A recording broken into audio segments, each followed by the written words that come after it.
cuffs are off, man. Get right. Too many left in these leagues, but I ain't gonna leave. I'ma get right. Get right. Down to the bottom and scratch it for all the... Hey everybody, Adam Rank here. What's up everybody? It's Marcus Grant. This is AJ Dillon of the Green Bay Packers. I gotta give a shout out to y'all at Get Right Fantasy. If you are not subscribed, what are you waiting for? You want to lose your league? Our league. Check out the Get Right Fantasy Network. You got to get right with the Get Right Fantasy Network.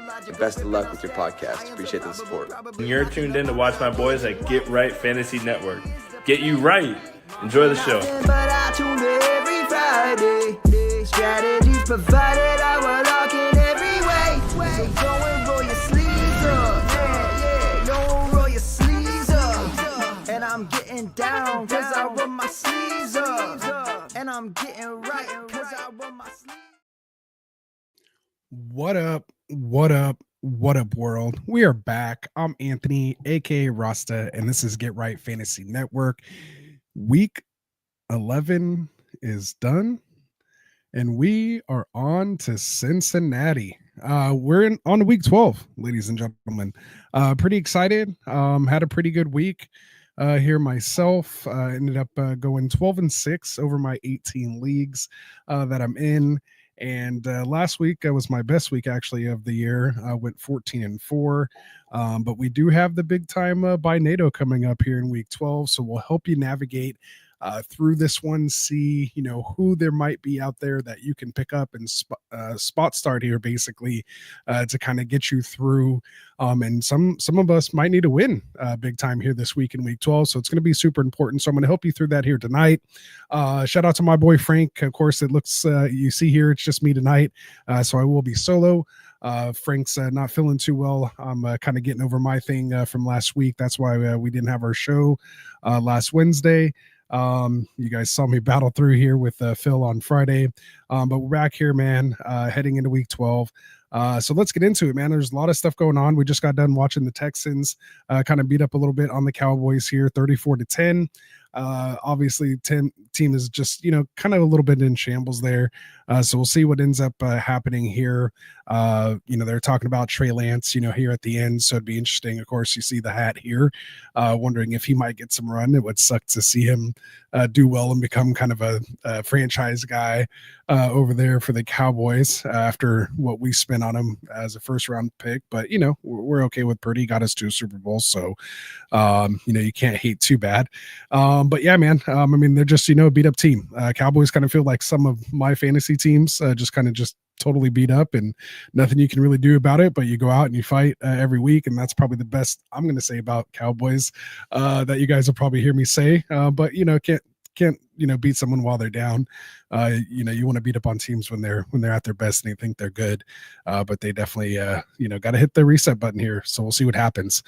Texans on the other hand looking good. It was nice to see Nico Collins come back. He had a nice game. Obviously the Joe Mixon game, 3 touchdowns, 160 something yards, 63 yards or something like that on the ground. So didn't really need to do much else in this one. Defensive touchdown as well too by the Texans. Daniel Hunter, nice pickup for them, of course, in the off season. It was kind of close there for a little bit, but they jumped on them in the second half. Monday Night Football. So that was it. So if you guys have any questions or anything, you can drop them in the chat. I will be taking your live Q&A questions as we go. Otherwise, just some things I do want to mention, just kind of recapping Sunday.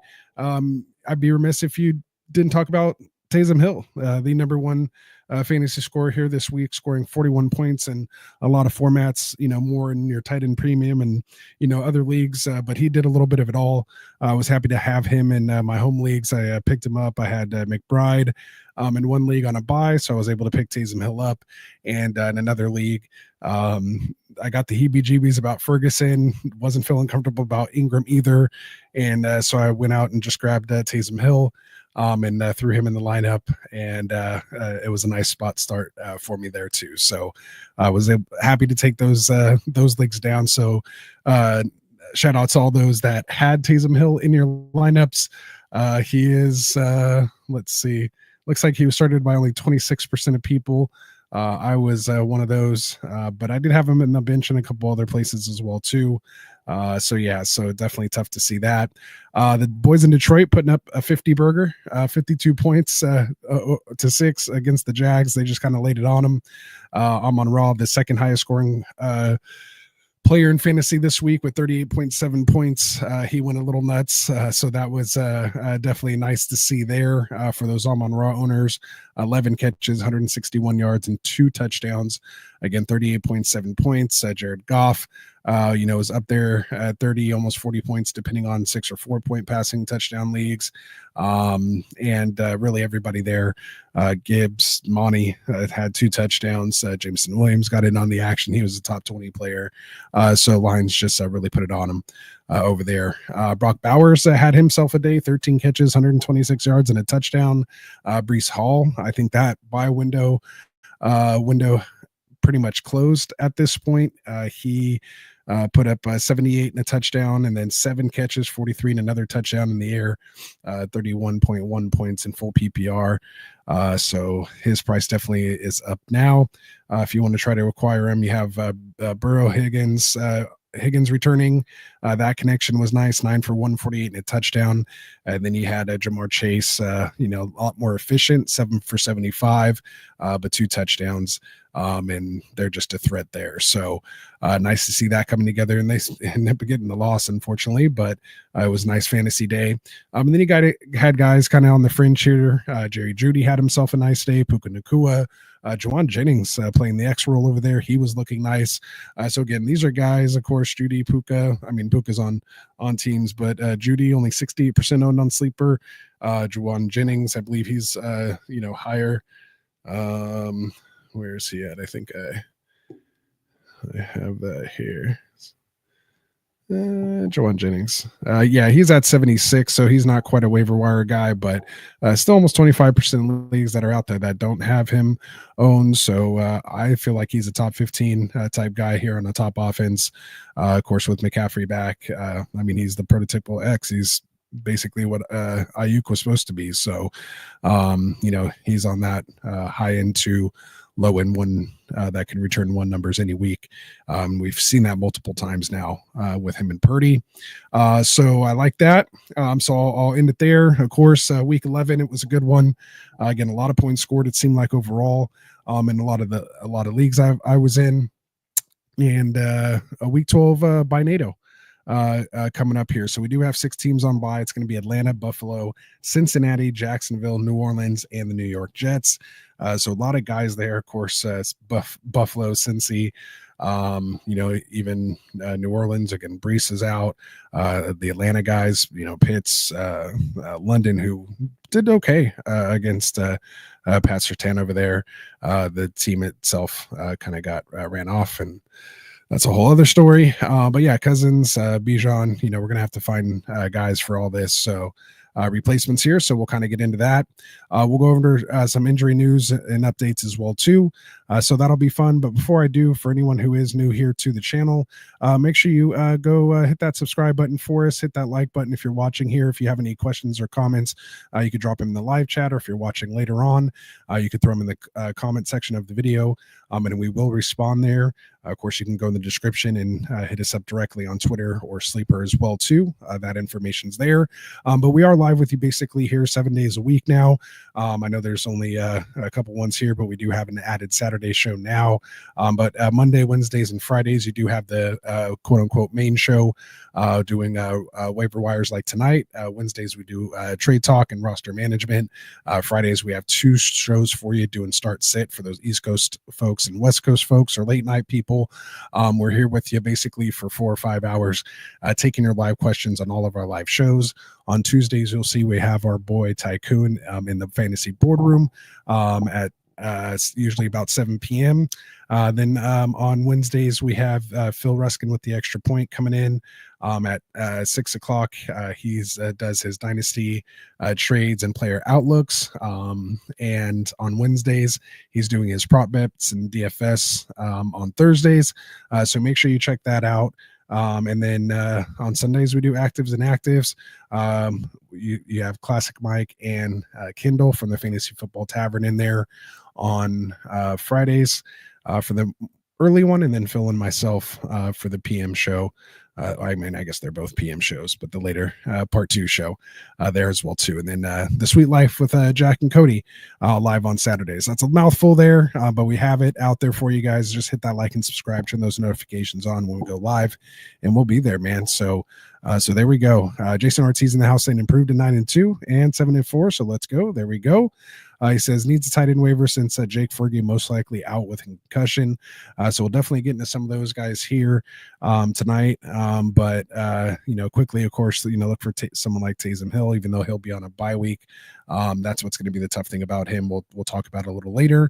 But there's a few other guys, Jonnu Smith, some guys like that. Will Disley, only 29% owned on Sleeper, that you might be able to look for out there, Jason. So we'll definitely get into that. So stay tuned. And I'll go into a little more detail here. Let me get the banner back on. So without any further ado, let me just get into some quick updates here. Of course, our news and notes here are brought to you from our boys over at underdogfantasy.com. So just quickly here, they're just a best and easiest place to play fantasy sports. They have their best ball drafts where it's no waivers, no trades, no light up setting. And then of course they get down into their daily pick'ems, which I enjoy as well too. You just pick high or lower on player props. This week you'll even get a free one when you sign up using that promo code GetRight for Jameis Winston up until Thursday night. So again, just use that promo code GetRight. Go download Underdog app in your app store and come join us. It'll be a lot of fun. Love playing on Underdog over there. All right, so let's get back into those news and notes here. So just quickly, we saw and heard about Dak Prescott. He's officially going on IR, placed on season-ending IR today, dealing with that hamstring injury. You have the Giants make the announcement that they're benching Daniel Jones. They'll be going with Tommy DeVito as their new starting quarterback here. So we'll see how that goes this week coming out of their bye. They announced that. Looks like regarding the availability of Chiefs running back Isaiah Pacheco coming off of that, what was it, fractured fibula, kind of broken ankle, so to speak. Coach Reed says we'll just have to see how they do in practice. There's a report that came out earlier this weekend saying that he should be healthy. It'll just be a matter of if the coaches want to make him active or not. So we'll see what happens. Hunt didn't have a great day, so we'll see how they potentially ease him in. But we may be getting him back to our fantasy lineups. At least we have a couple more weeks. Those of us Pacheco owners. So it'll be interesting to see how they work him in and what that split could potentially be there. And we'll see if he'll be playable here in the fantasy playoffs. So, of course, stay tuned for that. And then on just some weird news, I wanted to throw this in there, but just so everybody knows, the Ravens are not looking to bring in a kicking competition for Justin Tucker. We saw him miss a few field goals today or yesterday, which caused, of course, Baltimore to lay one down. So, they're saying he still is the best option. He just needs to get back on point. So unusual misses there from what you would think would be a Hall of Famer. But yeah, they lose by 2 points to Pittsburgh, 16-18. And again, a couple missed field goals and I believe an extra point as well too. So that was tough to see. All right, so just getting to some other injuries here. We had Tajay Spears leave the game with a concussion. He did not return. He is in the concussion protocol. We did have the Raiders running back Alexander Madison. He was ruled out with an ankle injury and did not return. So did Zamir White. He was dealing with the quad injury. They left fairly back-to-back from one another, which left Amir Abdullah as basically the only remaining healthy back to come in and finish off the game there. We'll see what happens. But like we said, that offense, the only person I'm really looking to start in that offense, of course, is going to be Bowers. That's pretty much it. Maybe looking elsewhere. I know some people like Myers, but I don't want a piece of that offense if I don't have to. We have a Panthers head coach David Canales come out saying he fully expects Jonathan Brooks to play on Sunday, and QB Bryce Young will continue to start versus the Chiefs. So Brooks gets to come back and face the number one rushing defense for his rushing debut. But we did see James Cook get 2 rushing touchdowns against them when the Bills finally put an L on the Chiefs record. So no undefeated teams remain. So yeah, Jonathan Brooks, those of us who've been stashing him there, of course, we've seen Chuba Hubbard, get paid basically. So we'll see, if they're trying to, again, we keep hearing they're trying to recreate what Detroit has done over there. So we'll see what happens with Brooks and Chuba Hubbard. We did see the Packers activate running back Marshawn Lloyd off the injured reserve. Remember, he was the number 2 running back before getting injured earlier in the season. He came back briefly and then went on IR again. So he's coming back off. We've seen Wilson, kind of push for some touches early, but then it's basically been the Josh Jacobs show from then on out. But we'll see what happens here. If Lloyd is the type of playmaker that he could potentially be, and see if he could earn some touches here in this backfield, or if it's going to stay the Josh Jacobs show. But again, a running back this late in the fantasy season might be worth a look to pick up, just to have in case anything were to happen and he does get that job. Maybe you can get out ahead of it. But of course, with the 2 by NATOs coming up, might be hard to keep someone like him. So just maybe kind of keep your eyes out. Don't pick him up early. Might tip some other people off. Maybe you could just kind of keep him there if no one gets him off this waiver run, kind of get through your bye weeks, and then maybe stash him heading into the playoffs. If you're a Josh Jacobs owner and you have the spot, I would recommend maybe potentially grabbing him as well, especially if somebody else does have Wilson. With that said, we did, interestingly enough, Doug Peterson, still the Jags head coach, thought he might have been fired after that 52-6 shellacking that they got. Says that wide receiver Gabe Davis, who went out with a knee injury, they confirmed today it was a meniscus tear and he will miss the rest of the season, that he will have surgery. They'll determine if it's a repair or just a trim, but either way, that will cost him at least the fantasy season, but most likely the rest of this entire season. We did have Falcons wide receiver Darnell Mooney. He left the game in the third quarter with a hamstring injury and did not return. They're saying, though, today it's not considered very serious.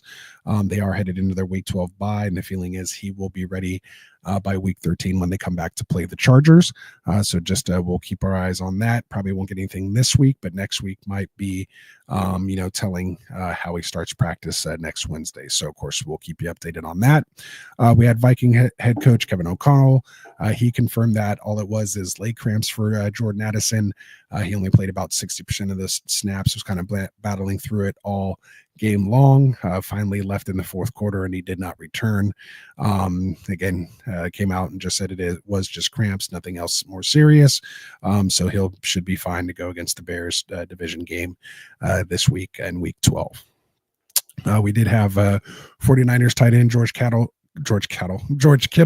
who was ruled out this last week, yesterday, dealing with that hamstring injury. He's expected to practice on Wednesday. Shanahan said he was pretty close to playing. So maybe they just kind of held him out of precaution, not to do anything more serious. Probably thought they could win the game against Seattle. And then, see if they can get through it and give him a little extra rest time. So obviously that did not happen. So we'll see what happens when Kittle comes back on Wednesday. So we'll keep our eyes and ears open for that. So with that said, Joe says, with Taysom Hill on a bye and Ferguson concussed, which tight end should I grab from the trashy Disley, Likely, or Noah Gray? Noah Gray having the 2 touchdowns this week, likely comes back from injury. Basically, kind of takes over, it seems like, for Andrews when we were just giving Andrews all the praises. But I like what I saw there with Disley. He has a decent floor. I think he's scored at least 4 or 5 PPR points in almost every game that he's played through.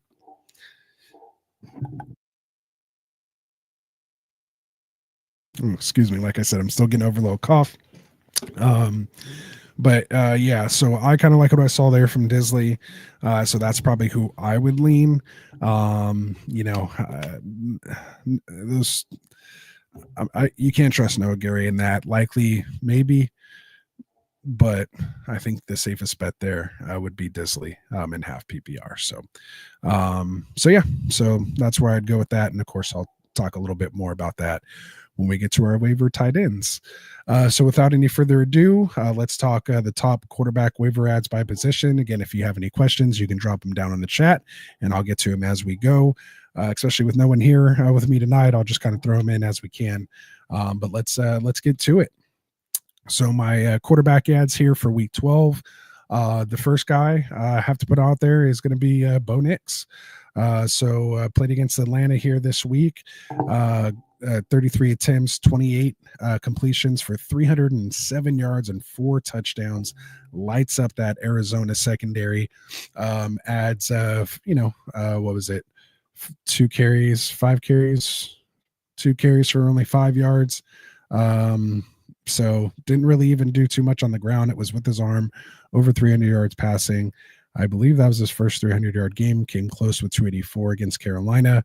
But yeah, they just put it on Atlanta this week. So liked what I seen from him. I wish I would have went with him over Russell Wilson. Interestingly enough, in one league, and this thing that sucked is it was one of those like tinker with your lineups. Last minute, I had Goff in there, and I was just like, we're talking about it on Friday night. I was like, I think it's going to be a Monty and Gibbs type game. And so I thought, with Baltimore, even with the defense, the way they had been playing, I thought it would be more of a shootout, and swapped out Goff for Russ. Luckily, I still picked up the win because I did pick up Taysom Hill in that league. So I still got the W, but yeah, hopefully it doesn't come down to points because that sucked. But anyway, reason I have Bo Nix as my number 1 quarterback also is he does his schedule coming up. He does get Las Vegas. He does get Cleveland after that. The shootout with Jameis should be pretty interesting there, and that will be at home in Denver. Then he's part of the week 14 bye, which is probably the only bad thing about it. But when he comes back for your fantasy playoffs, he's going to have Indy at home and then at the Chargers and at Cincy. And so those could be, 2 potential shootout games as well. And again, 1 divisional game.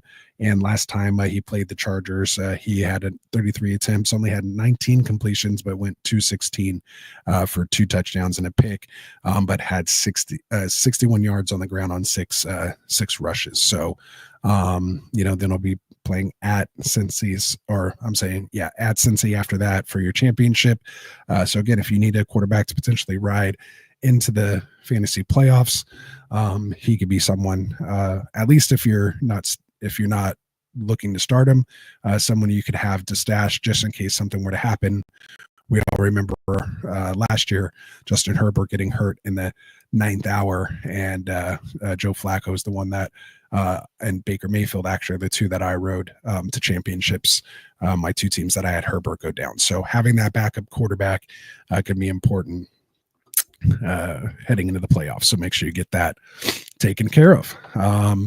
So let's Neanderthal. So it was Neanderthal who I was playing with when I was talking about it, that Russell Wilson team. So swapped out Russell Wilson at the 9th hour for Jared Goff. Total dunce move. But in the same tinker, picked up Taysom Hill and threw him in there. So yeah. Oh no, I think it was my Lamar team that Neanderthal succumbed to, but it was a good battle, 140 to 135 or something like that, 145 to 130, 35. So it was a good one. That's a standard league scoring, 1 QB. Appreciate you, Jerry. Thanks for coming out, brother. We got Willie Snyder in here saying Broncos number 1. So there we go. So yeah, man, I'm a fan. He could get the rookie of the year, man, if he finishes strong like that too. So we'll see what happens. All right, so my number 2 quarterback is going to be Russell Wilson, although he did have that dead of a game.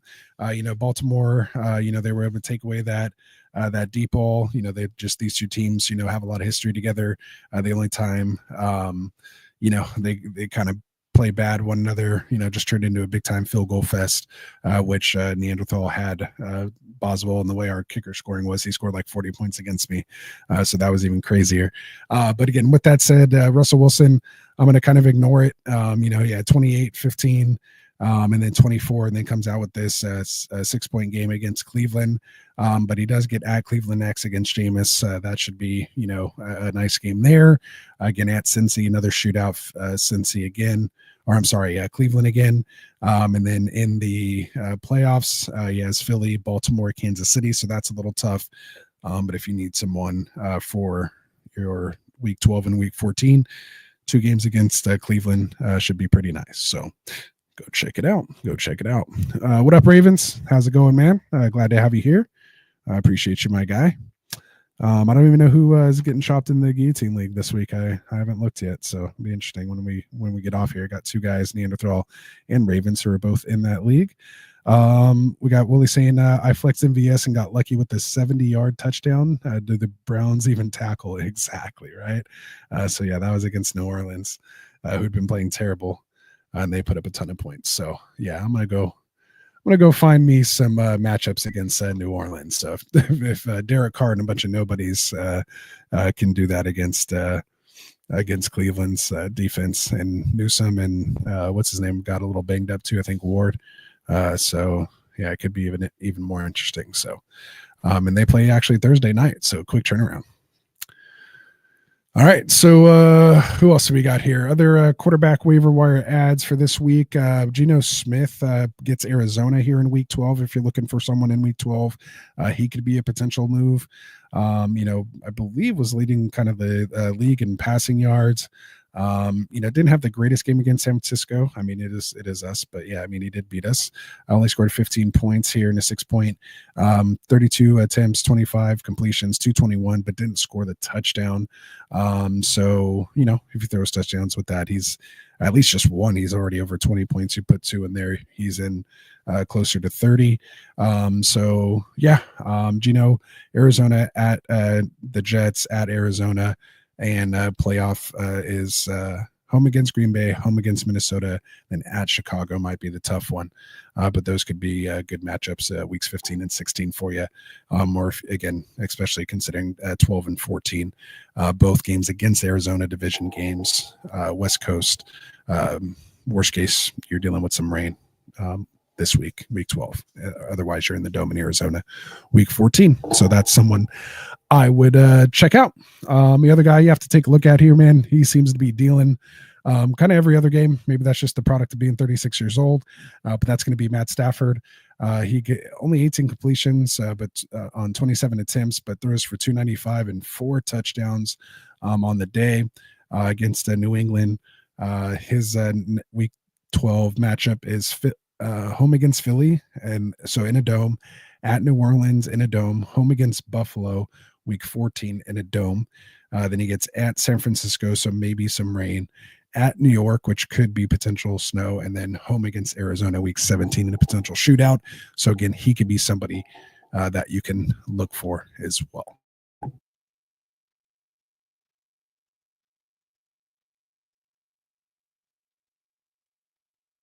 Take a quick water break here and see what we got going on.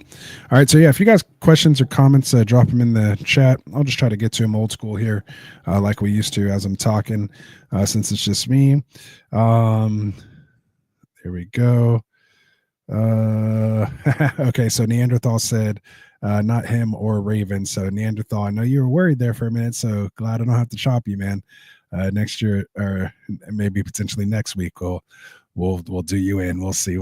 But congratulations, you guys, for advancing in that guillotine league. It's getting real fun. I think we're down to what, just seven folks now. So that's going to be good. Let's see. Senator said, what's the deal with Kittle? Showed up. He was out Sunday morning. Yeah. So he popped up with the hamstring injury. He was kind of questionable heading into the game. And then they did rule him out. I think we talked about it during the Sunday morning show. That he was leaning towards being out. As you know, people that have been dealing with the hamstrings, they've been erring on the side of caution for the most part. So I know, and I think I only have Kittle in like 2 places, but I went in and swapped him out there. So hopefully you got Hill in there. So that'd be good. Let's see. CXL34 says, need to pick up a wide receiver this week. His choices are Jameson Williams, Pittman, Quentin Johnson, and Waddle. So Pittman and Waddle are out of the question for me. It's between Jameson Williams and Quentin Johnston. As far as matchups this week, Detroit gets the Colts, so I'm probably going to lean that way. We do have the Chargers Monday against the Ravens. That could be interesting as well. The way that secondary could potentially be beat deep with Justin Herbert's arm talent. I think I'm going to lean. It's really tough between JMO and Quentin Johnston. I think I'm going to go Jameson Williams, but I could see how you could go either way. I mean, Jameson obviously has to deal with Amon-Ra and the potential, rushing touchdowns, with Gibbs and all that. Whereas Quentin Johnston's basically scored a touchdown, I think, almost every game. So, so last 3 games he scored a touchdown. And then he gets Baltimore. They've given out the most points allowed to fantasy wide receivers at Atlanta after that. But I think I might go Quentin Johnston there, interestingly enough. But I'd probably go Williams if it were me. But I had to throw QJ in the lineup this week. So I did. And I was happy with it. I was happy. So let's see. Ravens saying he's 10-1. So shout out to Ravens. I think that's in the is it the Got Left League? I think this is the Got Left League. Got Left Out League. All right. Do you like Stafford or Darnold this week? 6-point QB touchdowns. Not sure exactly. I'm going to have them ranked this week. So make sure you tune in on Friday for sure. But I can tell you right now, it'll be Rams, Eagles, or Vikings, Bears. I'm probably going to lean Stafford against the Eagles. I'm going to stay away from that Chicago defense. So I'm going to like Stafford just more out of the gate here this week in 6 point. All right. Snyder said he had Dalton on a bye, so he picked up Hunter Henry. He did good. 10 and 5. So he was actually someone I have here to talk about when we get to tight ends as well. Raven said no, it's in the Tournament of Champions, Best Ball, and the Got League with you and Rasta. Okay, that's it. So those are the 2 leagues that got left. He said, I got St. Brown as well too, but he appreciates it though. Okay, good stuff there, man. Good stuff. If you have Amon-Ra already, man, that might be actually easier to lean QJ then. Maybe diversify just a little bit. Don't put all your eggs in that basket. I mean, obviously they all had themselves a week this week, but they're not going to put up 52 every week.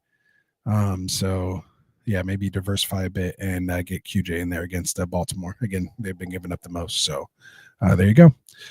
Carson says, would you continue to roll with starting Bo Nix over Jaden Daniels this week? I definitely like the matchup with Nix, as I mentioned. So let's see. So you got Nix versus the Raiders this week. So definitely don't mind that. And then let's see, Jaden Daniels, Washington, who they got? They get the Cowboys. Ooh.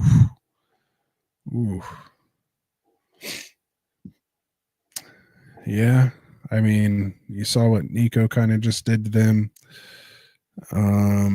With the rushing upside that Daniels can do, though. Like you saw CJ Stroud scrambling tonight, and he doesn't even run.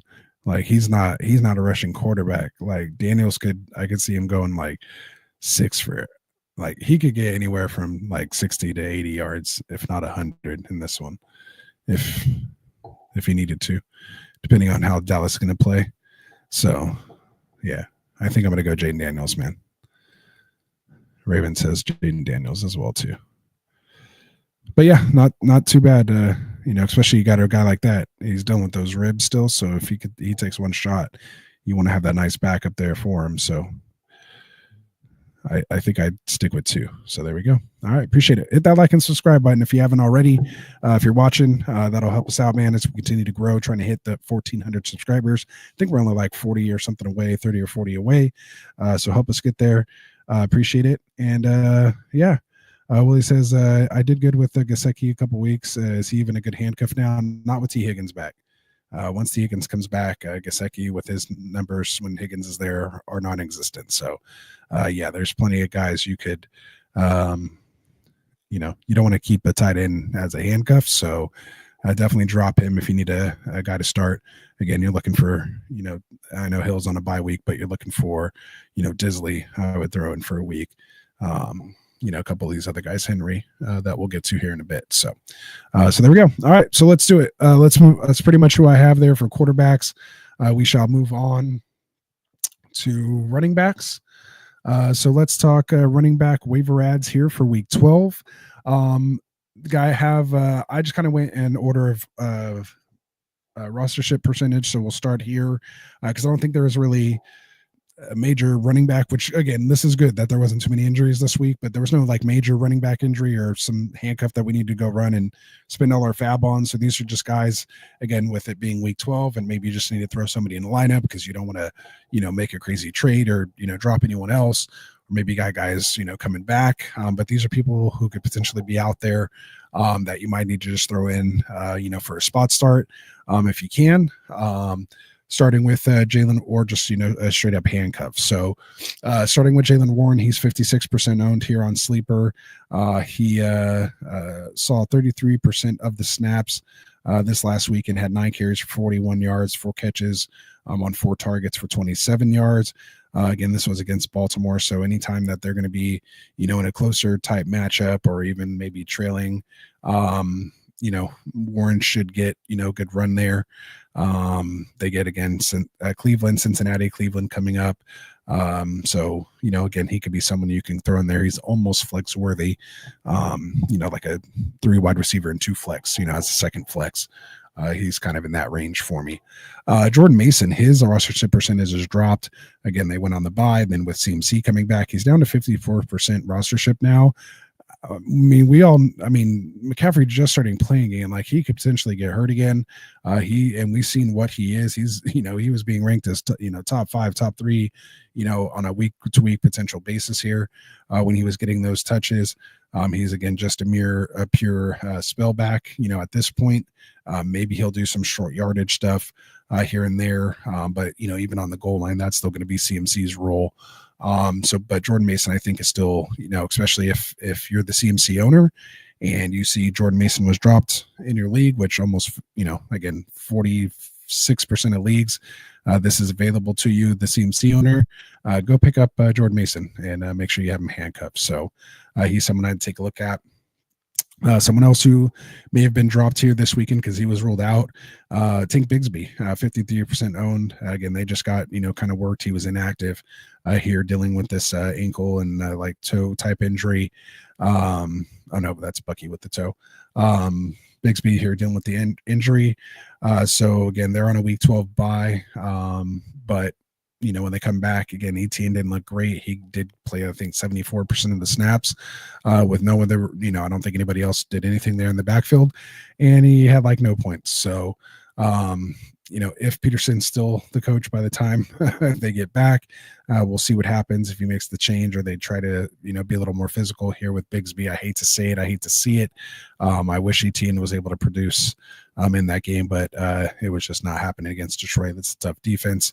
And again, they're just in a tough spot, stack boxes, no Trevor Lawrence, no wide receivers. It's just ETN and Ingram basically there.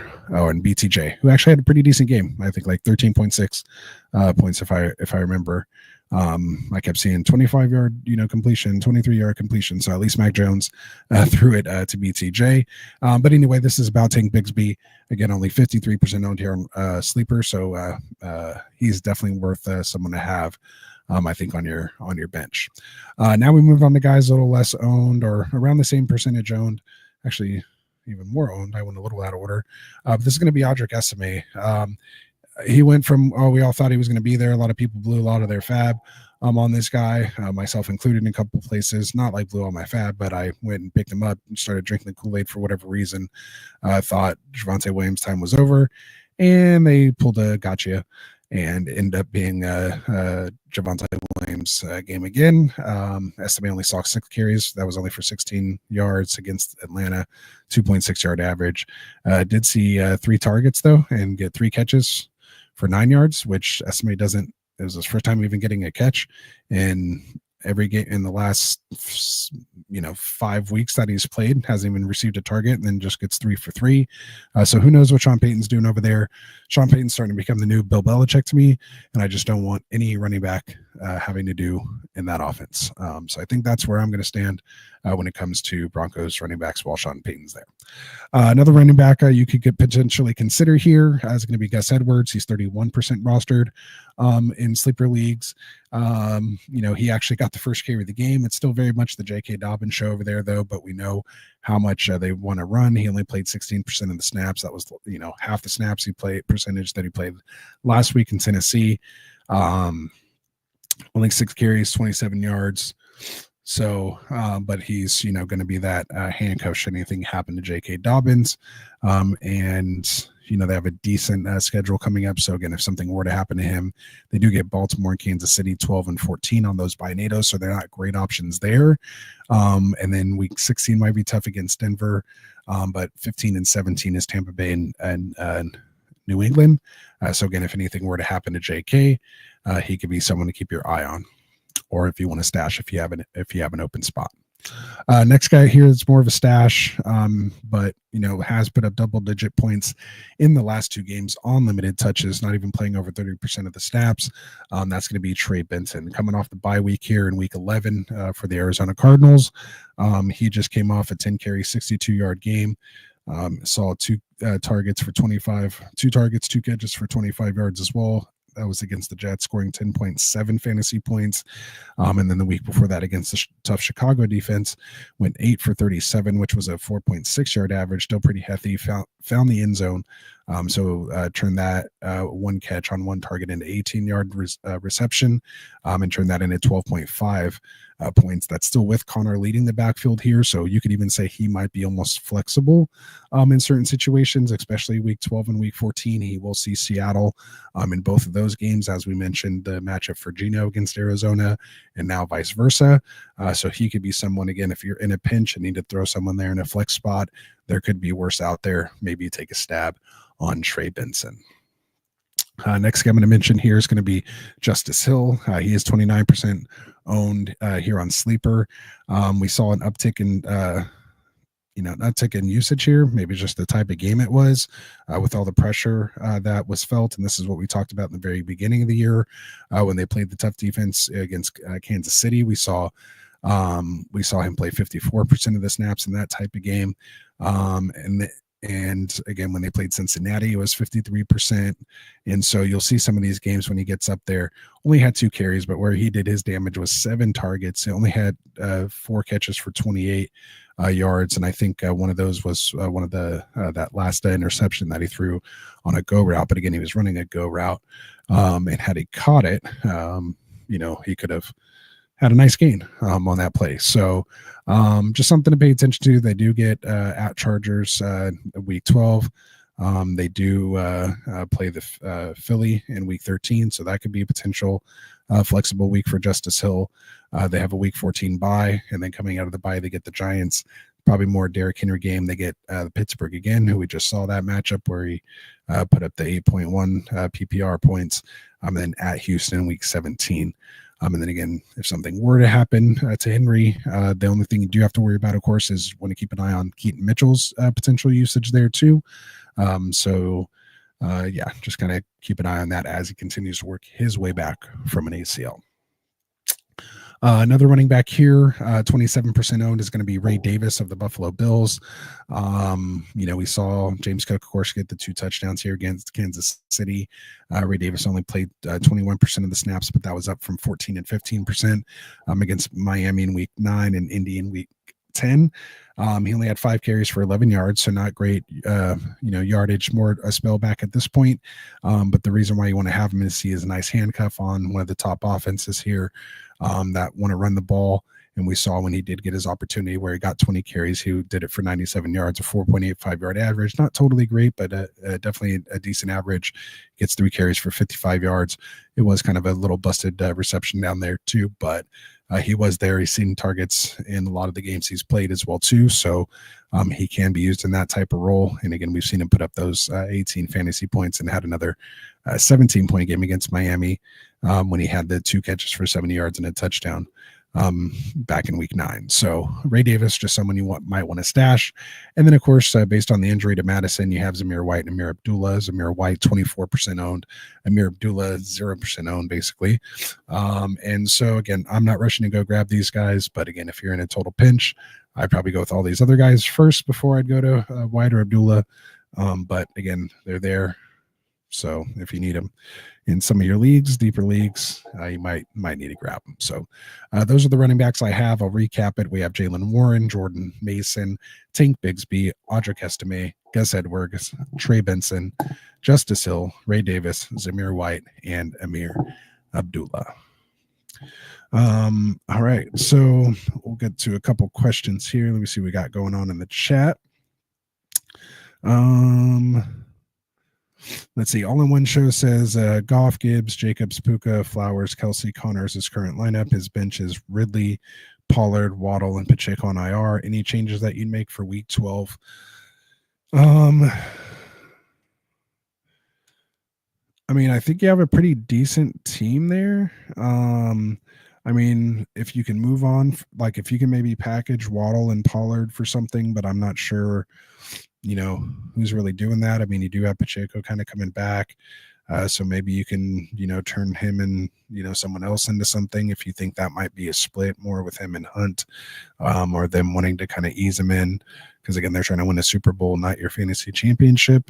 You know, you're good with, you know, and he's literally your RB4. Like you still have Gibbs and Jacobs and Connor all ahead of him. So unless you're just super paranoid at running back, you could use the high Pacheco potentially coming back, you know, package him with maybe Pollard or Ridley, who's been kind of playing well lately, or having those flashes. So maybe Pacheco and Ridley, and go get yourself, you know, a piece. I'm not sure exactly what piece. You know, that's where you'd have to kind of play around. You want to shoot, you know, higher than, you know, these guys we're talking about here as far as the waiver wire. But, you know, let me see if I can find someone who I'm talking about here that you might be able to get. Like maybe you can go get a Juwan Jennings if someone, you know, needs a potential running back there. Just because again, that's someone just probably picked up, you know, off the waiver wire. Let's see.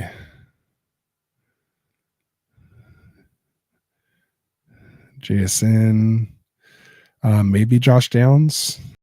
He's been playing pretty well here. Maybe could package those two and get a Chase Brown. I mean, I doubt it. Yeah, we also had a Christian Watson sighting this week. Of course, finally sit him and he goes for 4 for 150.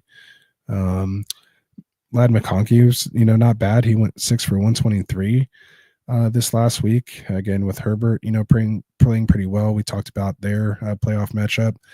So maybe you can turn, you know, Ridley into McConkey somehow there. I wouldn't mind that. But, you know, if you get Pacheco, you might be able to, you know, get someone else, maybe Pickens and something else. You know, so those would be some of the names that I would kind of take a look at. Yeah, maybe you can get a DK Metcalf. Yeah, maybe shoot like Pacheco and Ridley for DK Metcalf, see if you can make something like that happen. If you had to throw Waddle in there too, or Pollard, I wouldn't mind. Maybe get another piece from him. Kind of even it out, but hope that helps. He said he finally lost to a 6-4 in a 6-game winning streak. Ooh, starting 0-4 and then getting to 6-4. That's nice. But he went 6-5. Sometimes it's kind of good to get that out of your system and then just go on a nice run again. He's hoping to win out to make the playoffs. So hoping for you too, man. I hope that works out. Hopefully some of those you know, names I gave you, you can pull it off. So let me know and keep me in the loop. Raven says, if your trade deadline hasn't passed yet, I'd explore an upgrade from Flowers being your wide receiver too. Yeah. And that's why I was kind of, you know, suggesting some of those people. So well done. We're agreeing. You need a wide receiver. He says he also has Burrow, Higgins, and London, but they're also on a bye. Oh, yeah, and you need to win this week. So Yeah, don't trade any of those guys. You need to have those guys come back and finish your run.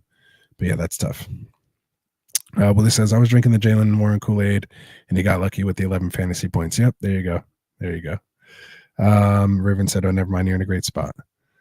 I don't know. I'm still thinking the same thing. I'm like, I'm looking for a little upgrade there at wide receiver. All right, so let's move on here. Let's talk wide receivers. On this one, wide receivers to add here in week 12. We'll power through it here, and then we'll call it a night here since I'm solo. Get another quick drink of water here for you guys. I might have a little musical interlude or something for you. Let me see.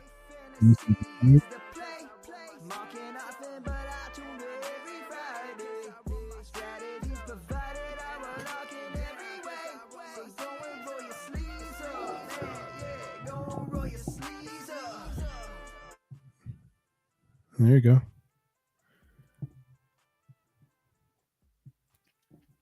Did that work for you guys? All right.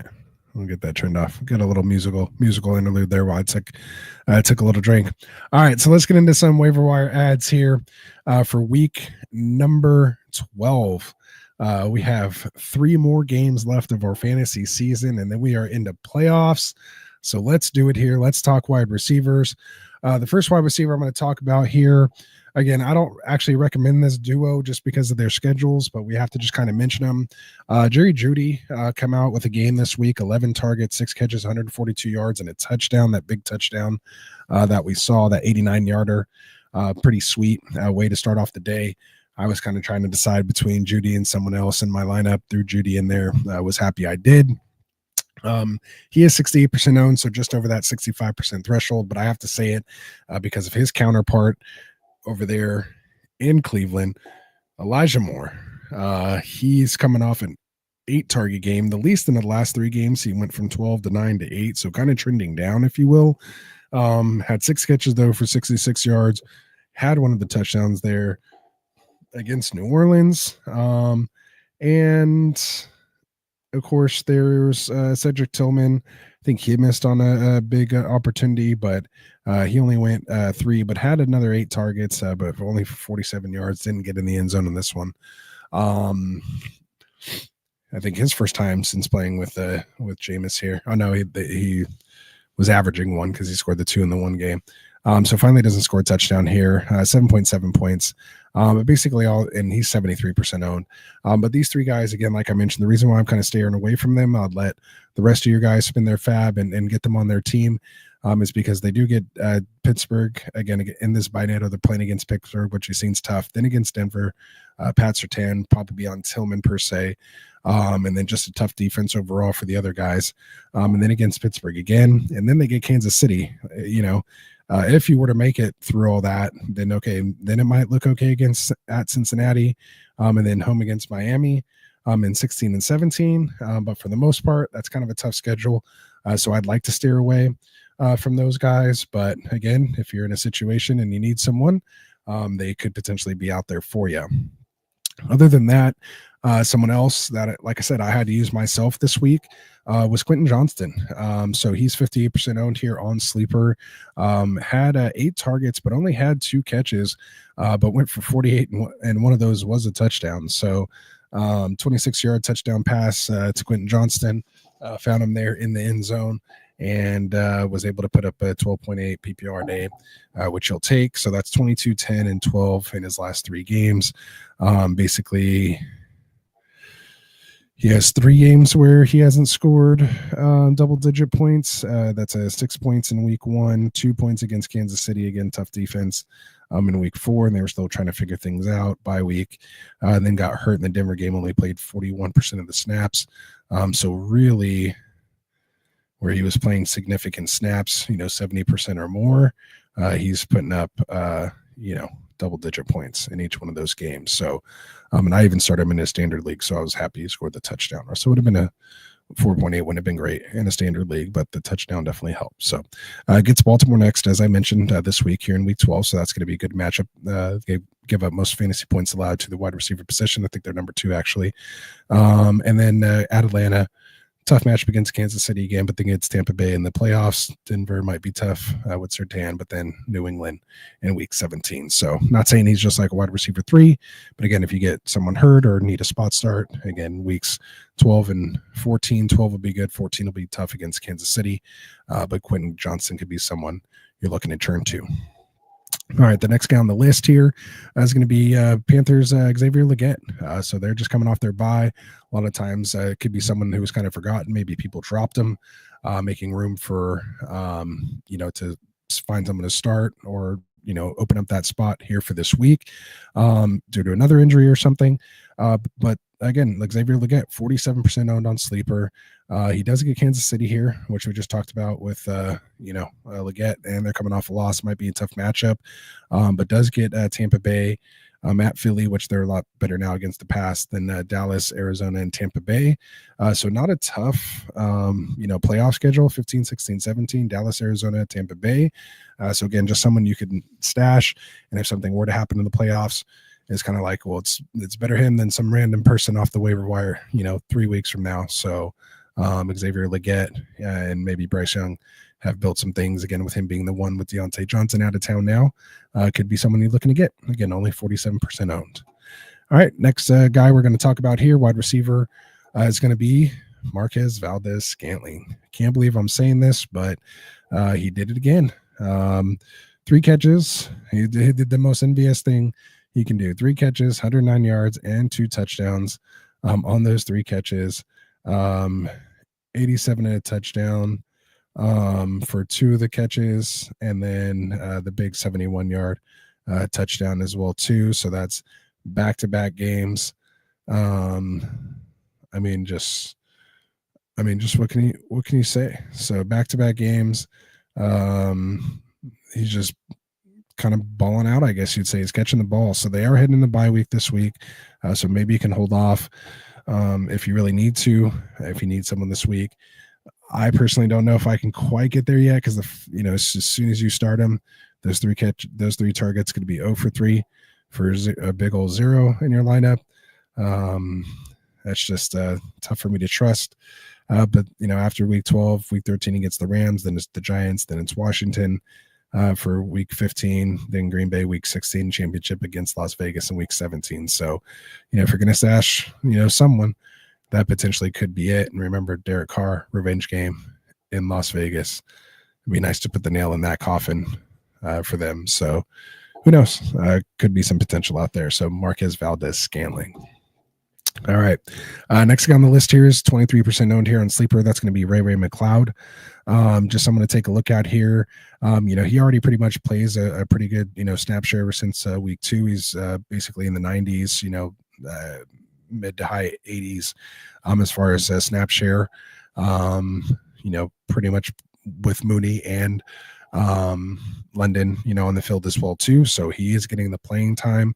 Is usually only seeing about 3 to 4 targets on average. We'll have some spike games to see 7 or 9 targets is the most he's seen in a game this week, with Mooney going down with that injury. He did see 6 targets, had 46 yards, only scored 10.6 points in a full PPR league. But again, this was against Denver, which is a tough matchup. They do have a bye week this week, unfortunately. But again, at 23%, maybe someone there you could stash or wait until next week after these games run. But maybe people kind of forget about him, coming off the bye. But if Mooney's still hurt by that time, which they're saying it's not considered serious and he should be ready to go against the Chargers, but just in case, Ray McLeod could be someone you could look forward to. They do again have the Chargers, then Minnesota, and playoff schedule at Vegas, home against the Giants, and that's 2 home dome games, and then at Washington in week 17, which could be a potential shootout there. So Ray McLeod, 23% owned. All right, someone else coming off a bye week here this week. Tampa Bay Buccaneers is going to be Sterling Shepard, wide receiver, only 17% owned here on Sleeper. With Mike Evans potentially coming back, that could actually open up Sterling Shepard. Maybe he gets to play more the Godwin role, and with my coverage, pulling the coverage and pulling that, safety over, could open up some things underneath. Obviously, with the things that Otten has been doing as well, he's going to command some attention. So maybe that just frees up Sterling Shepard now. Maybe him moving back down in the pecking order to where he should be could actually be what unlocks him to be fantasy relevant here. And again, the reason we're looking at this, why we've been telling people to go buy Mike Evans as well too, is because coming back here in week 12, they get the Giants, then they get Carolina, then they get Vegas, then they get the Chargers, then they get Dallas, and they get Carolina in the championship game. So again, weeks 15 against the Chargers, 16 against Dallas, who we just saw tonight, 2 dome games, and then playing at home in Miami, in Tampa Bay against Carolina, in Florida was what I was trying to say. So you don't have any weather to worry about either. So, worse might be at Giants, here this week. But if you escape that, should be good weather. And again, if you believe in shake and bake, putting up some numbers here, Sterling Shepard could be a big part of that. Only 17% owned, so he should be out there. Take a look. Next guy I'm going to mention here is going to be Nick Westbrook-Akine. What can I say? Scored touchdowns in 5 of the last 6 games. Has put up double-digit fantasy points in 3 of the last 6 games. The other one with basically a 6-point floor in PPR, and that was the game he didn't score a touchdown. And then he's again continued to see his points increase, his targets increase here in the last 3 weeks, seeing almost 4 targets a game on average, 6, 3, and 6.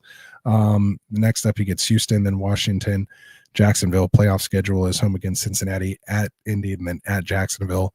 So not a bad matchup there as well too. If Will Levis could be competent, he did score a 98-yard touchdown, one of the longest touchdown plays of the year so far. So he could potentially be someone here if you need just one of those random spot starts from someone, or your guy goes down. Would be nice to maybe have on your bench, and he is going to be out there for you at only 7% owned on sleeper leagues. So I know it's kind of gross, but sometimes these are the guys that when you have one of those stack teams, you're like, Justin Jefferson only scored me 8 points, and Nick Westbrook-Akine scored 19.7. Like, that stuff happens, and maybe just be that guy. Have Nick Westbrook-Akine on your team this time, and at least keep him out of somebody else's hands, if nonetheless. So there you go. Honorable mention, man, is going to be Ricky Pearsall. He let everybody down here after going 4 catches on 6 targets for 73 and a touchdown, having that big touchdown last week, scoring 17.3 points, coming right back down to earth, showing us his floor of 0 points on 2 targets this week against Seattle, and that was with Kittle out. So you thought if anything, he would have had a good game. I actually put him in over, I think, Addison in one of my leagues, thinking he would do well. I still won, I think, that week, or I still won that league. But it was a bad outcome there in that individual spot. So I don't know if he could be worth a start yet. He is 63% rostered, so he is under our 65%, but I just couldn't put him near the top because a lot of these guys I've mentioned over him so far. If I need to start, here this week. Niners do play at Green Bay this week, week 12. All right, so that's going to wrap up the wide receivers here. I see there's some more comments, so let me get to those, and then we'll finish off with tight ends, which seem to be most of the questions that we had here. And good thing I actually had some tight end stuff because, usually I don't do tight ends. Usually I let Frank do it, but he's not here, so I had to make it happen. All right, so Raven Show said stay hydrated. I had to, man. I had to keep the water going, which I'm going to do again. I won't put on the music this time. Just a quick sip, not a water interlude. But who made the theme song? We had it made by one of our ambassadors. Shout out to Wilson, extraordinaire, ambassador extraordinaire. He got that done for us and created the song. So yeah, it's a specific song here for Get Right Fantasy, man. So it's pretty cool. We had a 291 King Kong in here. What's up? How's it going? So would y'all trade JK and Terry for I assume Puka and James Conner? I would. If that's JK Dobbins and Terry McLaurin for Puka Nacua and James Conner. Oh yeah, he does say Puka right here. Then yes, I would do that for sure. I like that trade very much so. I like the schedules that both of these guys play. They actually kind of they're going to play each other. They're good they both play in domes. I just kind of like everything about it. West Coast teams. So yeah. And a couple people agree with me in there. Trade Pacheco and Pollard for Lamb.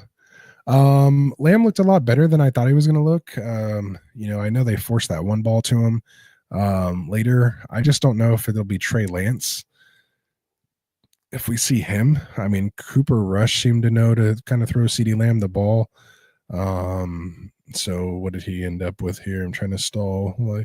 So 12 targets, 8 catches for 93 yards, no touchdown, which is going to be your issue here. So if it's full PPR, you'll probably be safe with that. But if not, I mean, you're almost trading for the namesake at that point. Like, that's why I'd almost kind of come down and say, maybe trade for someone else. Or if you do want to take that chance on Lamb, get Lamb and somebody else. Like, can you get Lamb and Braylon Allen or Trey Benson or, someone like that. I mean, unless I assume maybe Pacheco's in your IR spot. So you kind of have to do a 2-for-1 anyway to have a legal lineup. So, I mean, if push came to shove, I mean, maybe Pacheco and Ridley. I mean, I'd rather give running back, wide receiver for Lamb, like, even though your running backs are pretty stacked.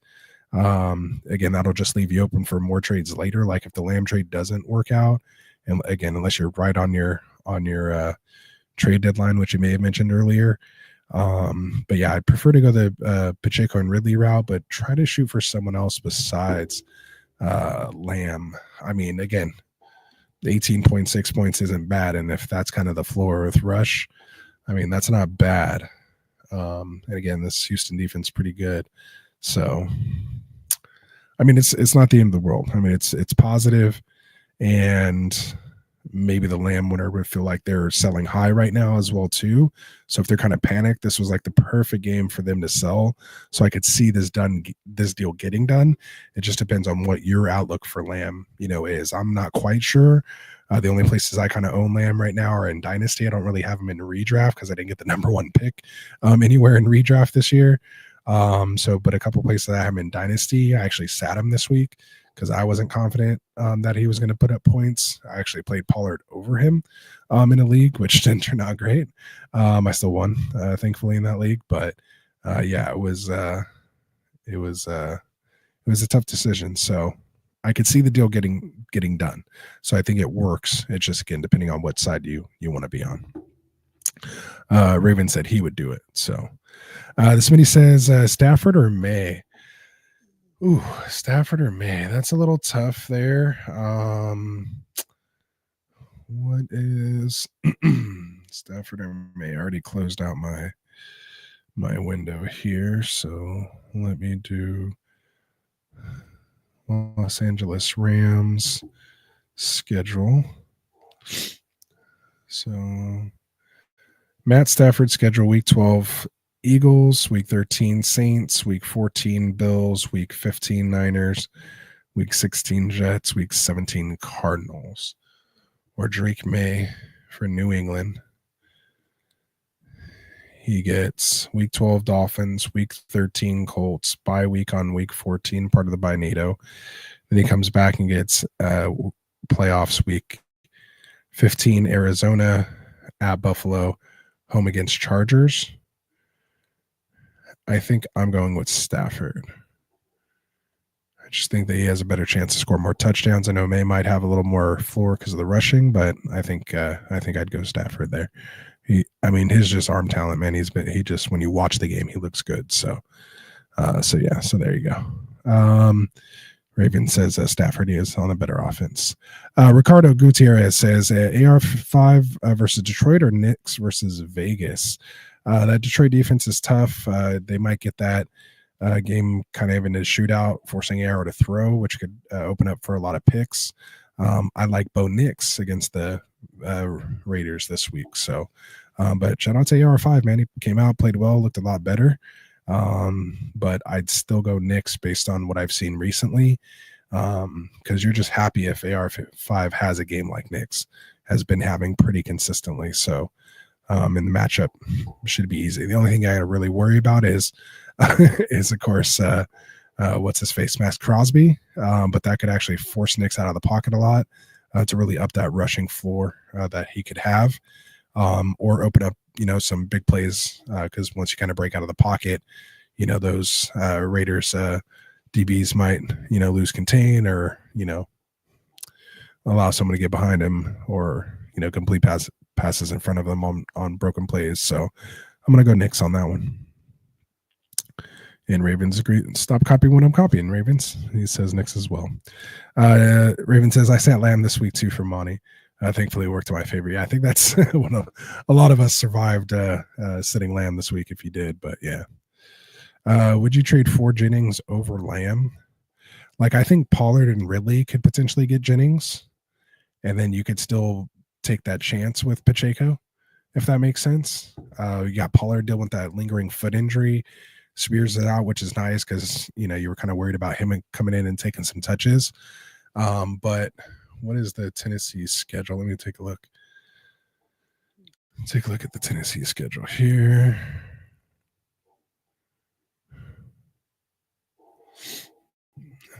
All right, so Tennessee gets at Houston here in week 12. At Commanders, Jacksonville should be easy. Then get at Bengals, at Colts, at Jags again. So I mean, yeah, Pollard's that's a pretty nice schedule as well too.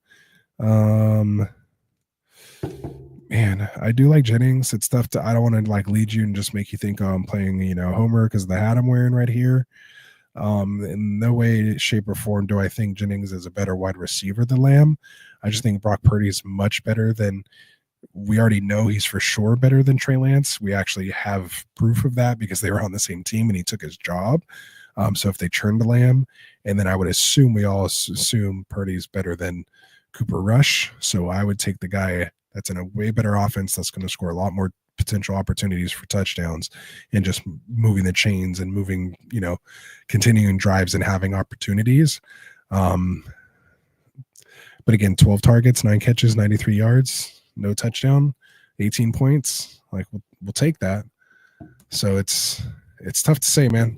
So again, just kind of depends on what you're, would you rather go down with the flashy name, in Lamb, or do you want to get him and, and have to deal with watching those Cowboys games, or, at least seeing an offense that's maybe scoring, but maybe everyone else is scoring, Debo and Christian McCaffrey and, everyone else is scoring, George Kittle and not Jennings. Like that could happen too. So I see how it's a tough question, man. It is so tough, but yeah, so CeeDee Lamb, 18.6, and you had Juwan Jennings at 25.1, 10 for 91, and scored the touchdown this week, and that's that's the difference. So 10 catches, yeah, man. I think gosh, it's so hard to say. I think I'd want Jennings over him, and I'd much rather, and because I'd rather have Jennings and Pacheco than Pollard and Ridley. Or I guess it would be if you had to trade Pacheco to get Lamb, it'd probably be Pacheco and Ridley for Lamb.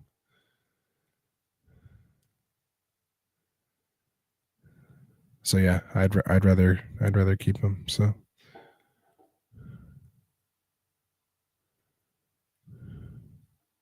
It says that with Pollard's easy schedule, would you consider keeping or just ride with Gibbs, Jacobson, Connor? I think you're good. Like, again, Pollard or Pacheco are your wide receiver 4, so I don't mind, or I'm sorry, running back 4. So I don't mind trading one of them because they're your 4th and 5th running back. So get value, turn that 5th running back and a bench piece into a starter is what you're trying to do. Right now, you're just trying to determine. You're trying to, squeeze hairs or pick hair, or whatever the term is.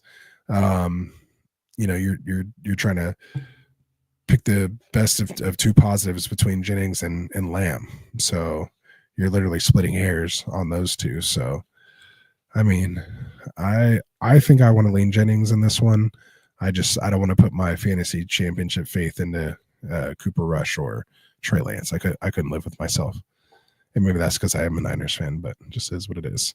Raven said Jennings using that Ayuk role and he's thriving. It's making him frustrated as a Debo owner. Yeah, Debo's going to get his manufactured touches, so he'll be fine. Debo just has to get in the end zone, and plus he's still real banged up, so I'm sure he'll get worked in more here later. So I mean, he still saw seven targets, but only 4 catches, 22 yards. A lot of some screens, stuff like that. He could take those to the house though. So you got to get some of that yak. So we'll see. All right. So I guess we'll move on here to tight ends and then we'll call it a night. So I'm about an hour 15 here right now. Let me get to this question real quick and we'll go over there. Jennings greater than Ayuk, greater than Debo. He's a biased owner. I guess I would go. He runs better routes. Yeah. I mean, they do. Third and Juwan. He's third and Juwan for a reason. We have Rellin here saying Pollard, Downs, or J-Mo this week at the flex. We just talked about Pollard, his schedule. He has the Texans, so probably a no on Pollard. Downs. Let's see. We go back to week 12. So Colts at Lions, Downs. Lions give up like the third most fantasy points allowed to because they have to throw. That's where they're susceptible. I'm probably gonna go Downs, and then you get JMO against that. There's just a lot of other mouths. I'd probably go Downs right now. I think I'd have Downs ranked higher, but I'll come back on Friday when we do our start sit. I'm in part 2, which starts at 8 p.m. Pacific. And I'll have done a little more research then, looked at all the matchups and, points allowed and all that kind of good stuff. And I'll have my final rankings done by Friday. So you guys can check out getrightff.com. We have our rankings posted on there as well. We usually post them like Tuesday or Wednesday. I know for sure Friday, Saturday, and Sunday they are Friday evening before the show, after the show, Saturdays and Sundays they're pretty dialed in from there. So there we go. So appreciate that, Ro. Good morning. Out of Rhythm Fantasy. How's it going, man? Good to see you again. All right. So let's get into these last tight end. I think that's where I last got derailed here. I like talking to you guys in the chat, man, so I really appreciate it. I felt like an old school show where we're not just like rushed to get through the content, just kind of taking the questions as they come in, a little more interactive for me versus saving everything to the end. So we'll end here on the tight end waiver wire ads here for the week. We've talked a lot about them. There's what a lot of the questions were about here. But yeah, week 12 tight end waiver ads. Number 1 is going to be Taysom Hill. We talked about it, 40% or 50% owned on Sleeper. It says 49% now here, but I'm pretty sure it was about 50%. Maybe there's some percentage markers in there. But yeah, the only thing is he has on a buy, so maybe people started dropping him, which is why that percentage went down a bit. If they have some bye weeks coming up because they have to put their waiver claims in. But yeah, bye week on week 12, so buyer beware, so to speak. You won't get him week 12. But when he comes back, he's going to get the Rams, the Giants, playoff schedule, Washington, at home against Washington in the Dome, at Green Bay. Could be a tough game there in the snow and stuff. But that sounds like a Taysom Hill game all day. And then gets the Raiders at home in the Dome in your fantasy championship. So if I am going to hold on to 2 tight ends, he's definitely a guy I'm looking to hold on to. And because he could be usable here, possibly a tight end one. You see what his potential is. So he should be owned a lot more than 50%. We shouldn't be talking about him anymore. He should be well over that 65% after this waiver run. And that's even with the bye week after scoring 41 points from the tight end position. So you can't just leave that out there. All right. So next guy we're going to talk about here, 56% owned on Sleeper, Jonnu Smith. Is really coming on lately. Played his most snaps, 81% this last game against Las Vegas. Saw his most targets for 8 targets, 6 catches, 101 yards, scored the 2 touchdowns. He's basically getting all like Waddle's stuff. He's a lot bigger target for Tua. I don't know what the timing is going on with him and Waddle. Waddle had the drop last week as well too. But yeah, he's been, coming along here. will give you some double-digit, games here and there. His floor is kind of like 6-7 points as well too. Full PPR, not great, but not too bad. He sees New England here next. Then he gets Green Bay, New York Jets, playoff schedules at Houston, home against San Francisco, and then at Cleveland. So he could be viable there. Again, 6 for 8 for 101 and 2 touchdowns. So Jonnu Smith. Next guy on my list is going to be Hunter Henry, coming in at 48% rostered. He's coming off a 9-target game. He has had 2 other games where he's seen 9 or more targets this year, and just recently had an 8-target game and a 6-target game. So he is not shy to the targets. I caught 6 of them for 63 yards. Didn't find the end zone in this one. Has only found the end zone once. But overall, it's still the PP and PPR, the tied in 9 overall, still here, and that's only with 1 touchdown. So you can imagine if you were to just score 1 every other game, if he's in a better offense where they're actually scoring touchdowns, that could really bump his positional ranking up there. But for now, in PPR leagues, you could definitely do worse, and he is definitely available out there at 48%. So Hunter Henry, seems like we talk about him every week. Another guy you could look at here could be Zach Ertz. He is coming off a 7 and 8 target game, has had an 11 target game here this season. That was against Chicago back in week 8. But is coming off 6 catches for 47 yards. He did find the end zone, put up 18.7 fantasy points here this week. And overall, he is the tight end 7, so ahead of Henry by 2 spots. So yeah, he's a wide receiver 1 and pretty much just sitting out on the wire at only 46% owned. So go check him out. The next guy here is going to be a gentleman we talked about a lot at 29% owned is Will Dissly. Of course, a lot of people saw that game, Sunday night. So against Cincinnati, where he went 4 for 6 for the 80 yards and a touchdown. So they're going to see that. He's seen some 6 and 7 target games, had an 8 for 11 game for 81 yards back in week 7 against Arizona. It's just been kind of seeing consistent targets there as they continue to open this offense up. They get Baltimore, Atlanta, Kansas City, and then playoff schedule of Tampa Bay, Denver, New England. So some tough matchups in there. But Kansas City actually gives up the most points to tight end. Same thing with Baltimore; they're up there as well too. So even though it's a tough defense overall, that tight end position is where they're a little vulnerable, and where other fantasy tight ends have been able to put up some numbers. So in those matchups, so Will Dissly could be a hot ad off the waiver wire this week. All right, definitely need to get some water after that.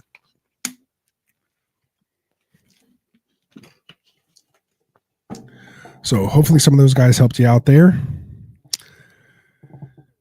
And let me take this banner off here. So I'll jump in the chat one last time here.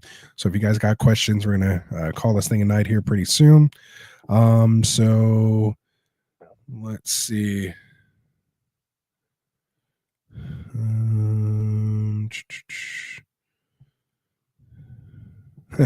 Why did Tyson end up playing? Why did Taysom end up playing? I have him in Dynasty. Tyson, because there was the Tyson fight, so I don't know if Tyson or if had him in Dynasty. I don't know. Tyson ended up playing. Either way, Arturo Flores says, "Should I trade Jaden or JJ, as in Justin Jefferson? If it's trade Jaden Daniels for Justin Jefferson, yes, I would make that trade because there's guys like Bo Nix out there that you can go grab.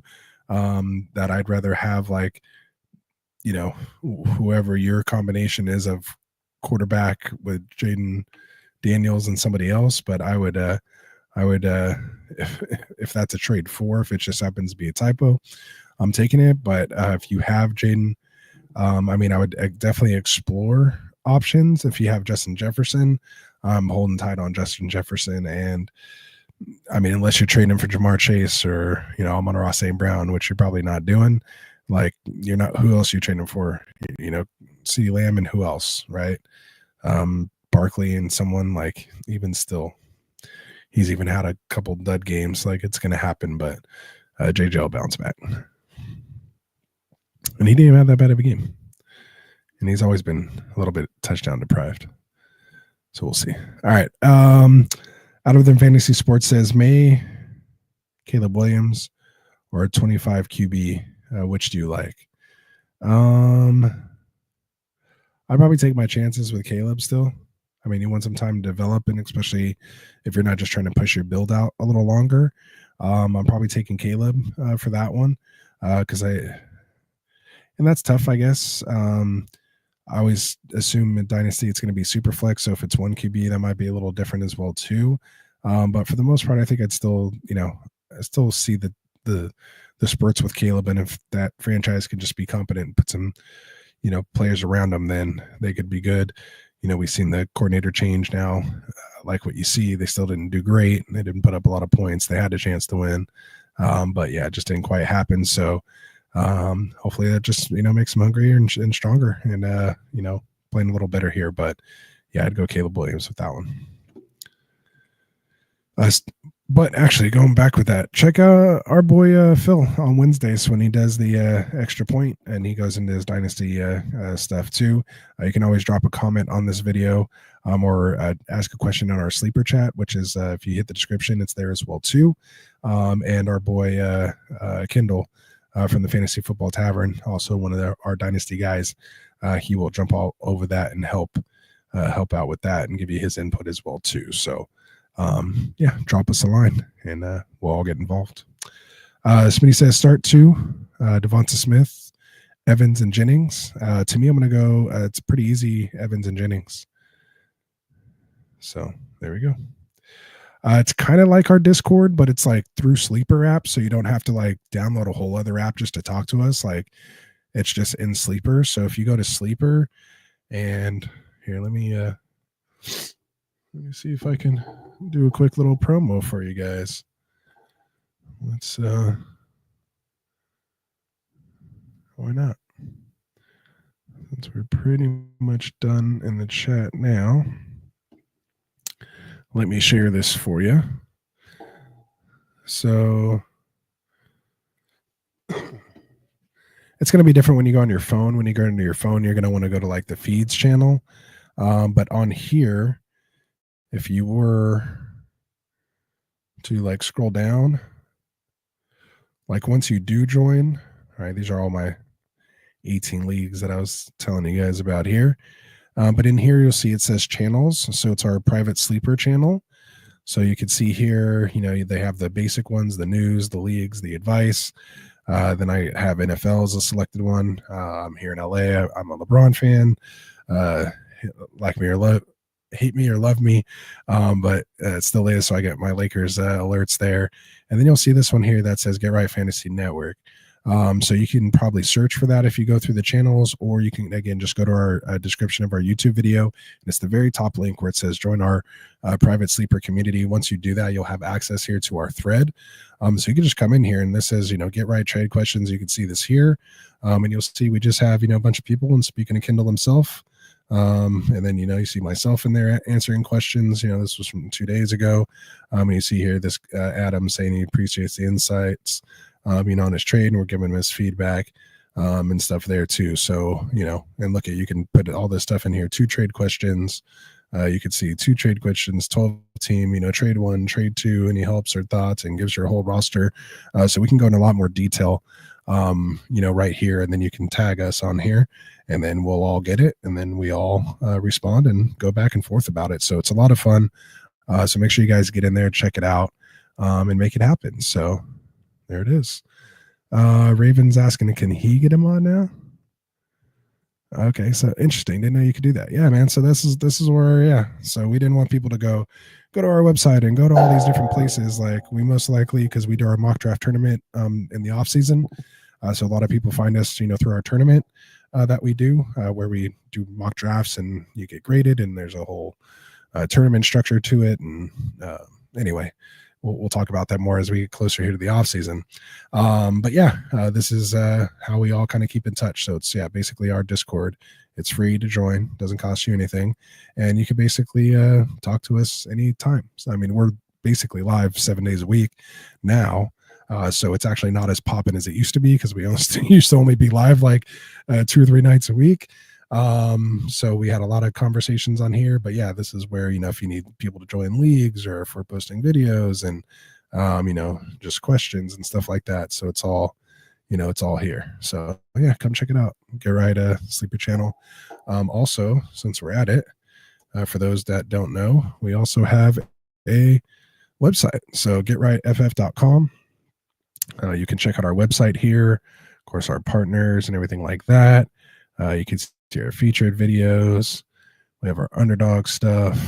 We actually have items you could buy, Get Right t-shirts and help support the show, coffee mugs and everything but hats. For whatever reason, the vendor doesn't sell hats, but you can get a ton of stuff here that we have for sale. And then you can also ask us a question right here through the chat. This gets emailed to us as well too. So if you do have questions, you can actually go to our website and we'll respond to those as well too. And then I guess we need to update our website a little bit, but we've had guys like Jim Coventry here. We've had Adam Rank on the show. You guys see the opening with Eckler and Marcus Grant and stuff like that. So yeah, and then we just have some recent news, little plug in there. But more importantly, you guys can come here and go right here where it says Rasta's rankings. We have me, Frank, and Mike's rankings up here. And you'll see our rankings for the week. So you'll always pay attention to this last updated right here in the corner, though. Just make sure it's recent. So if you see it here and it doesn't say like recently updated, like for this week. So this was last updated on Friday. So this means I haven't done mine for this week. So make sure you guys check that out. And so, yeah, if you can't get a hold of us or you missed the show when we're live, you can always, come check our rankings here. Or again, if you're not sure or have any questions about our rankings, just pop this up and boom, send us a message right here, type it in, and we'll get back to you. So, yeah, check it all out, man. Check it out. Good stuff. I don't think I've ever promoted that before on the show, so happy to do it. All right. Let's see. Raven Show said on YouTube. All right, let me see what I can do. You've been on here long enough. You've put in your dues here. Ravens, we've talked for hours before on trades and stuff, so I think you've earned your dues here. All right, so let's get to a couple questions. We're at that hour 30 mark. I don't know if my voice could take too much of it, but All in One Show says here, got an offer, Connor for Jennings and Stevenson, but I'm scared, but I'm too stacked at running backs. He doesn't need more. Yeah, and I think I want to keep Jennings soon. If you're already stacked at running back, then yeah, you don't need it. You don't need it. And definitely not Stevenson. So he says he also offered Jennings for Flowers. So are you getting Jennings? So I like the Jennings side of. Do you have Jennings already? Pollard for Jennings. You gotta let me know. Do you have Jennings or are you trying to get Jennings for those guys? There it is. So while you're doing that, let me go over here. Let's see. So yeah, All in One Show. I said yes, I would be receiving Jennings. So yeah, I don't want to pay Connor for Jennings. I don't want to keep Connor. And yeah, you don't need Stevenson back. So I'd say no to that one. I would trade Flowers for Jennings. I would make that move. I mean, Baltimore's they don't even need to throw it like 18, 20 times a game. Like, they're not really throwing it. And Lamar's not as efficient as Purdy per se. And if he does, he's spreading it out. He's throws his Isaiah Likely. Again, they just traded for Deontay as well too. Justice Hill, we've seen getting, a ton of targets, as I mentioned during the show. Jennings for Flowers, I would make that trade. I would take Jennings for Flowers. I would trade Flowers away to get Jennings. That's right, because you do have that one. So yeah, so definitely do that one. All right, good stuff. What else do we have here? I think that's almost it, guys. Let me just do one more thing here. So yeah, if you guys put in your 10,000 watch hours, Ravens, helping us out with our watch hours. Let's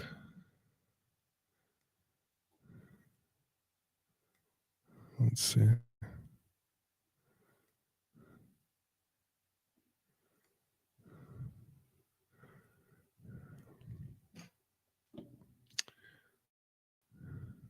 Would you rather trade Flowers or Pollard for him? I think I would rather. I mean, if you need more depth at, like, if you want to keep Flowers and just move him down the pecking order because of your stackness of running backs, I think this is the team where you said you had Pollard and Pacheco on. I almost would want to go. I think I almost want to go. Man, would you rather trade Pacheco for Jennings? I feel like you can get more for Pacheco than Jennings, but I think Jennings is better than Flowers rest of the season. So Pollard has a really good schedule, but we're talking about your RB4s and 5s. Honestly, since he's your RB4 or 5, I would go with Pollard. But I mean, I wouldn't mind just trading Flowers for Jennings straight up.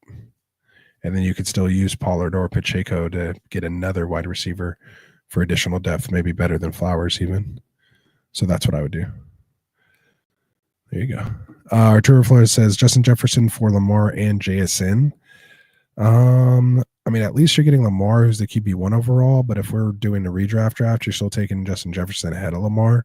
Like maybe Lamar's second round if you were to redraft right now, but you're still taking JJ ahead of him.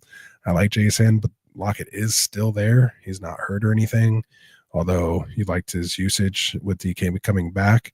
So I think he's up and coming. I wouldn't just completely say, oh, he's Justin Jefferson replacement level yet. So I don't think I quite do that yet. I still think I would stick with Justin Jefferson. I would start to consider it if you start to get like to Lamar and like maybe like Higgins or Lamar and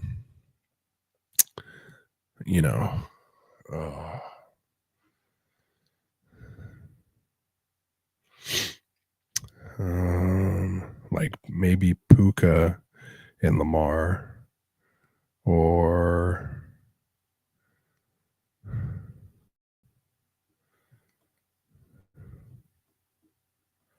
that's a little tougher. Like maybe Tyreek Hill, if the Tyreek Hill owner after him having a game still thinks he's selling high, Tyreek Hill and Lamar. Like I'd want someone at that level for the season. Let's see, points per game.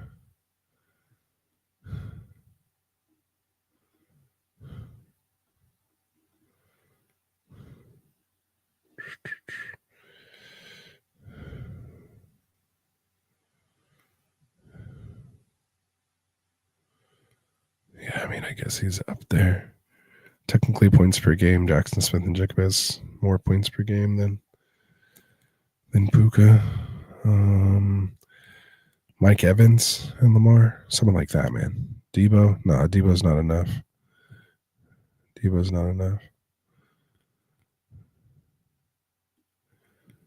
His wide receivers will be Pickens and Neighbors. Yeah.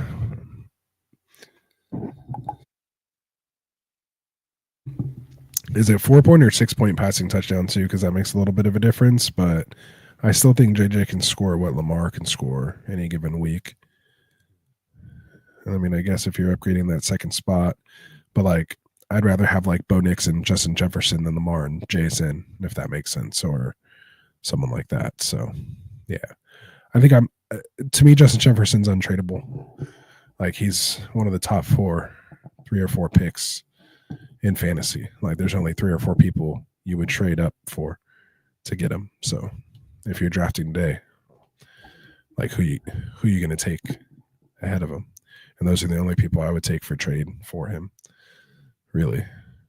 Because if not, he can win you weeks just by himself, man. So Yeah, I can't do it. I couldn't do it. I couldn't do it. I mean, he's wide receiver 7 overall in points per game. The only ones beating him: T. Higgins, Amon-Ra, Nico Collins, Chris Godwin, who's not playing, Cooper Kupp, who's actually number 2 in points per game, but he's only played 6 games, and then Jamar Chase. So the ones that have played as many games as him, Amon-Ra and Jamar Chase, are the only 2 ahead of him in points per game that have played basically the same amount of games as him. Lamb, Neighbors, Rashee Rice, AJ Brown, Garrett Wilson, Dwan Jennings. That's all behind. So yeah, no, I can't do it. I can't do it. All right. Yeah, I love JJ too, man. I can't do it. I can't do it. I can't do it. Higgins for Smith. Higgins is on his bye. What about acquiring Devonta Smith for Zay?